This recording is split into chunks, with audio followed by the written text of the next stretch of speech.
K2, which is on the border between China and Pakistan in the Karakoram mountain range, is the second tallest mountain in the world with a summit that rises 28,251 feet above sea level. There were 5 failed attempts to reach the summit of the mountain between 1902 and 1953, and it was only in 1954 that an Italian team managed to finally conquer the mountain. Still, to this day, it's regarded as one of the most dangerous ascents to try, which has led to it being known as the Savage Mountain, and it remains the only one of the tallest 12 mountains in the world to have never been climbed via its eastern face. It also became the last of the 8,000-meter mountains to be successfully climbed during winter in early January of 2021. The main threat faced by those trying to climb K2 is the rapidly unpredictable weather. The 1986 K2 disaster, for example, saw 5 people die on the mountain during a severe storm in a 4-day period in October of that year. While similarly tragic events also took place in 1995 and 2008. Statistics collected over the years suggest that for every 4 or 5 people that have successfully reached the summit of K2, 1 person has died, which are virtually the worst odds for any mountain ascent in the world. But is also why many true mountaineers see scaling K2 as an even bigger and exhilarating challenge than climbing Everest.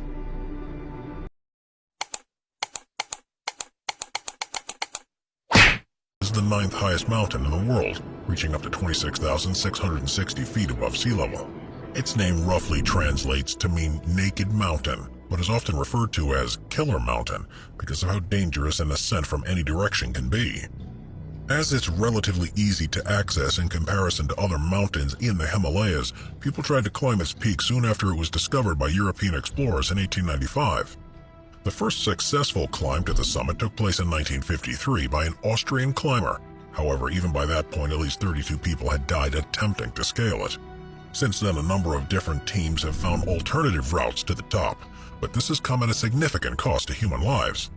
The weather on the mountain has proven to be particularly tricky and has resulted in a number of deaths, and it's the only mountain to have suffered from a terrorist attack. In June of 2013, 15 members of the Taliban climbed to the base camp and killed 10 climbers, along with their guide, which means if you ever plan on climbing Nangal Parbat, it's unfortunately not just the icy conditions. You'll need to prepare a contingency. Significant height are nestled amongst mountain ranges, which means the actual prominence of the peak may not be that distinguishable from the surroundings. Dhaulagiri, however, which is a Himalayan mountain in Nepal, bucks this trend and rises 22,970 feet from the Kaligandaki River to have a maximum elevation of 26,545 feet above sea level, which makes it the 7th tallest in the world. Because it's so visible, it's a popular target for mountaineers, but this is only an ascent suitable for experienced climbers.